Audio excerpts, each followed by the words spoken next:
Jetmatic nyo ba mga kadads ay hirap umakyat yung PSI? Baka ganito na yung problema nyo. So panoorin nyo ang video to. Tara, let's go! Good morning mga kadads at welcome again to my channel, Mark TV. At ngayon may konti tayong tips or tutorial about dito sa Jetmatic. Ito, umaandar siya ngayon. So Jetmatic natin, umaandar siya. Kung gusto nyo malaman kung nakakahigop siya ng tubig, hawakan nyo lang itong pinaka-body niya. Ayan. So kapag nahawakan nyo, malamig siya, ibig sabihin may nahihigop sa tubig. Good siya nun mga kadads. Kapag mainit naman siya, ibig sabihin wala siyang nahihigop na tubig. Make sure na patayin nyo na kagad yung Jetmatic. Ayan. Tapos ang pinaka problema pala na gagawin natin ngayon, ayan, pasinin nyo yung gauge natin, napakabagal ng umangat. Ayan. Tapos nagpipirmi lang siya dito sa 20 PSI, hindi na siya umangat. Nakaset kasi itong Jetmatic ko, binaba ko lang yung PSI kasi halos kami lang ginagawa, tatlo lang yung gripo namin.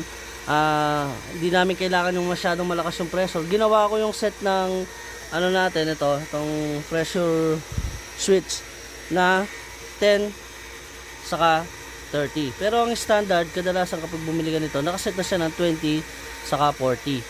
So binaba ko lang yung sa akin mga kadads. Ayan. So mamaya papakita ko sa inyo mga kadads. Update ko kayo later. Ito na nga mga kadads, sobrang bagal ng pag-move ng araw niya o ng gauge niya. Ayan, nakikita nyo ba mga kadads na napakabagal, sobrang bagal talaga. Ayan, na dapat na hindi naman ganyan kabagal. So umpisahan na natin mga kadads, hindi na natin papabutin ng 20. Sa 20 PSI mga kadads, nahihirapan na siyang umakyat. Ayan, nakikita nyo dun sa bandang side dito, dun pa lang siya umangat na napakabagal. Kapag mga ganyan mga kadads, ayun, sasabihin ko na para may ID na kayo agad. Pagpasensyahan nyo na pala yung boses ko mga kadads. Nagkatrangkaso kasi ako ng mga ilang araw. Ngayon medyo nakaka-recover na ako, kaya naisip ko na magbigay tayo ng tutorial. So nung isang araw wala talaga akong boses, ito na lang at nakakabalik-balik na yung boses ko. So kapag mga ganyan, mabagal yung pagka-agad ng ganyan. Ayan, 20. So pakita na natin, malapit na rin siya mga dads. Hirap na hirap talaga siyang lumampas ng 22 o 25 mga ganyan. Ayan, so para makita na rin natin.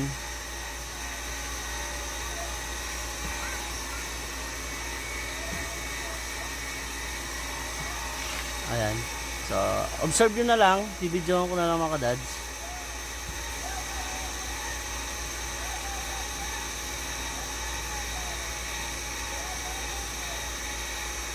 Ayan mga kadads, sobrang bagal niya.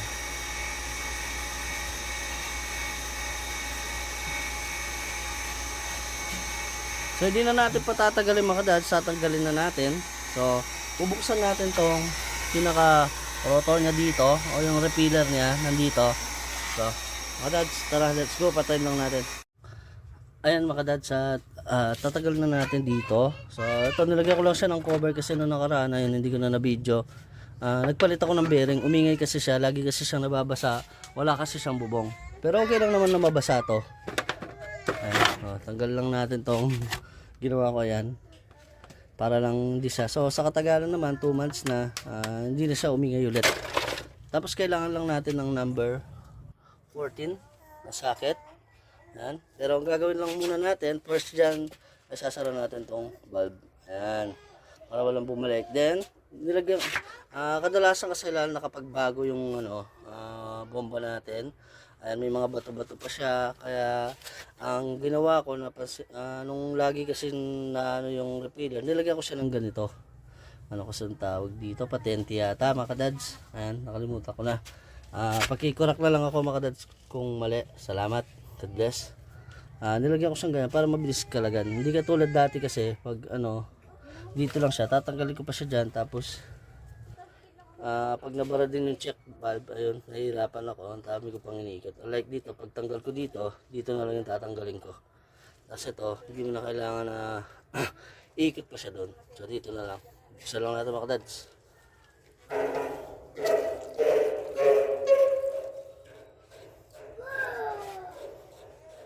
So para tapos make sure mga kadads, dahil nga pinatay na natin sa breaker, make sure lang kasi pag nahit nyo na yung PSI na 30 PSI, magsha-shutdown siya. Pero dito nahirapan siya, kaya pinatay na natin yung breaker.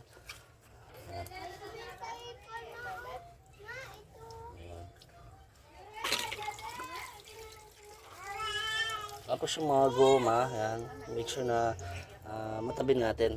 Tapos gagawin na lang natin, bubuhatin natin siya at lalagyan natin dito. So kuha lang ako ng pwesto.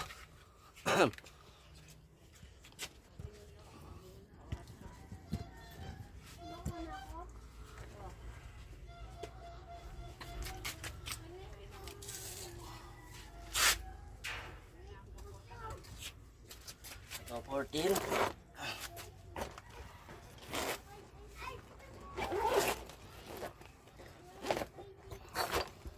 Ginagamit ko ito para mabilis yung pagkalag.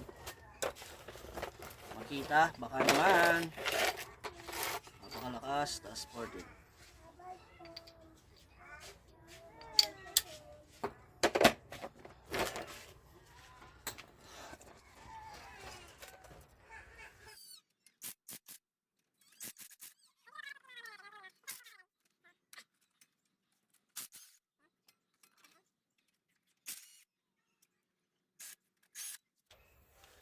Ayan. Tapos pakita ko lang. Kabihap. Ayan. Kita ba? Ayan. Hawakan nyo lang siya dito. Tapos dito. Ayan. Tapos ayan. Tabi lang natin to. Sa side. Wait lang. Yung goma. Ayan. So kadalasan kapag ganun mga dads na wait lang. Ayun mga dads, matagal ko na rin kasi na-experience to, ngayon ko lang na-video. Kapag ganun na mahirap umakyat yung PSI o napakabagal o nahihirapan siyang i-reach yung PSI na sinet mo, lalo na nito, naka 30 PSI lang yung set ko na maximum para mag-shutdown yung or mag-shut off yung Jetmatic natin. So napakababa niya lang, nahihirapan siya. Kapag ganun, check nyo itong repeater niya. Ito na nga mga dads, yung base sa mga na-experience ko dito sa Jetmatic namin, lagi siyang nababagalan ng pag-akyat or nahihirapan siyang ma-reach na yung PSI na sinet mo. Ayan o, tingnan nyo ito, barado. Ayan, kita ba? Ayan sa lobo. Ayun o, wala na siyang daanan ng tubig. So dito natin tingnan sa loob naman. Mas makikita siguro dito. Ayan o. May mga bato-bato pa rin. Kaya nahirapan siyang humigop kasi walang daluyan yung tubig. Meron man na hihigop, konti lang. Unlike na wala talaga siyang bara, nahihigop niya ng maayos yung tubig. So mamaya, i-compare natin yung diferensya ng nalinis dito sa hindi. So linisin lang natin mga dads. Let's go! Mga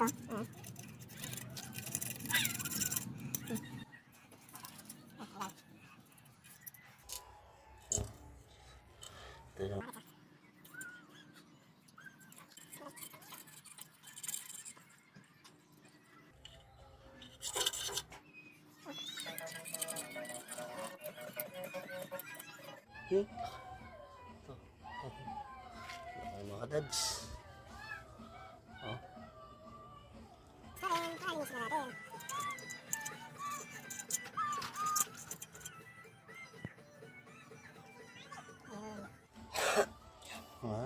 Linis na.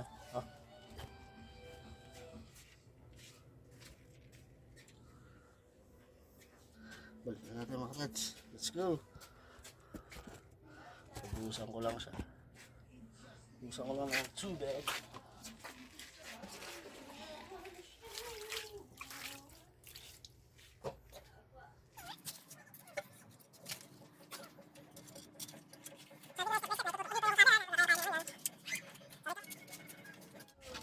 Tapos nga pala mga dads, kapag nag-iigpit kayo ng tornilyo, kapag maigpit siya, katulad nito kanina, nung iniigpitan ko siya, ayan. Nung iniigpitan ko siya, ayaw nang maikot, hanggang dito lang siya. Ayan, hanggang dito lang siya. So, ang tigas na. Ibig sabihin, hindi niya nakuha yung thread niya na maayos. Hanggang nyo lang, luwangan nyo lang siya, tapos ibalik. So, gala mga dads. So, tara na. Balatan na natin.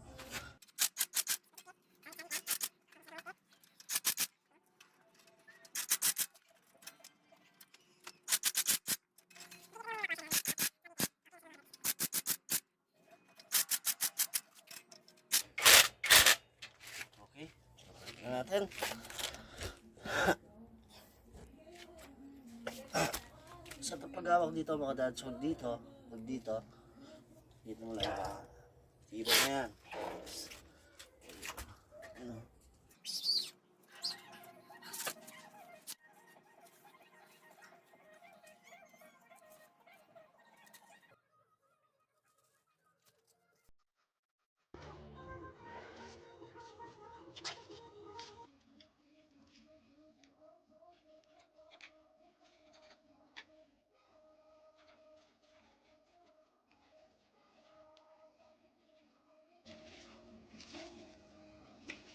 Tapos mga dads, tuturo ko na paano siya lagyan ng tubig. Ayan. Ang unang gagawin nyo, ito kasi kailangan may tubig muna itong naman ito. Ngayon ang ginagawa dapat ng iba, bubuksan to tapos lalagyan ng tubig. Ako hindi mga dads, baligtad. Ay, hindi baligtad. Ang ginagawa ko, ito, di ba may laman yung tangke natin. Ginagawa ko, bubuksan ko to. Ayan, may lalabas sa tubig. Yan. Pag napuno na yan mga dads, pwede mo nang buksan yung Jetmatic.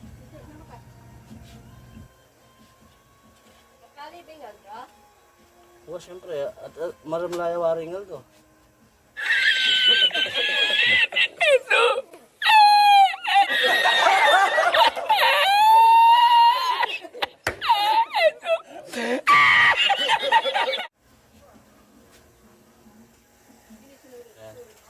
Ilakasan ko na ng konti. Nakikita nyo, aapaw yan pag puno na. Ayan. Ibig sabihin, puno na yung loob. So, pabuksan na natin. Mie!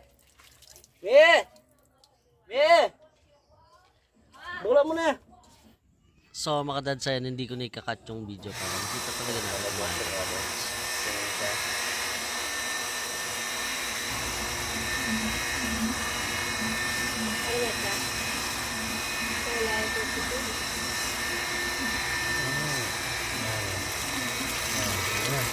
So, ano siya mga dads? Ayan, padam eh. Okay, patay. So, yun, lumabas na, di ba mga dads? Di mo na kailangan buksan dito. Sasara lang natin to. Tatakpan lang natin ito. Wala, pantay. Tapos, yun.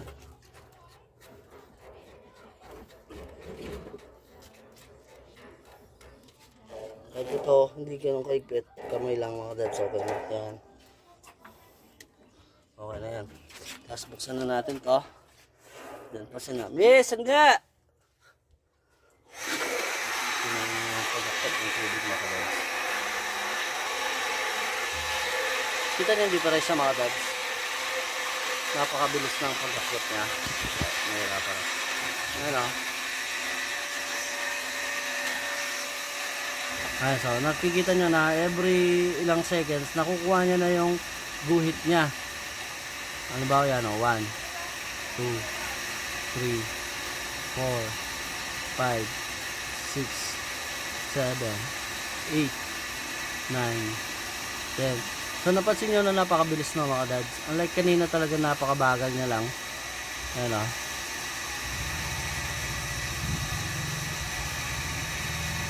Siyempre kapag tumataas yung PSI, medyo nahihirapan siya mga dads. So nabibigatan yung compressor natin. Ayan o. So yun na. Okay na siya. So yung mga dads, sana may natutunan kayo sa video natin to, sa konting tutorial. So kapag mabagal yung PSI, siyempre mas malakas sa kuryente. Kaya kapag ganyan na yung naranasan nyo, gawin nyo na or ipagawa nyo na mga dads. So see you in next video. God bless!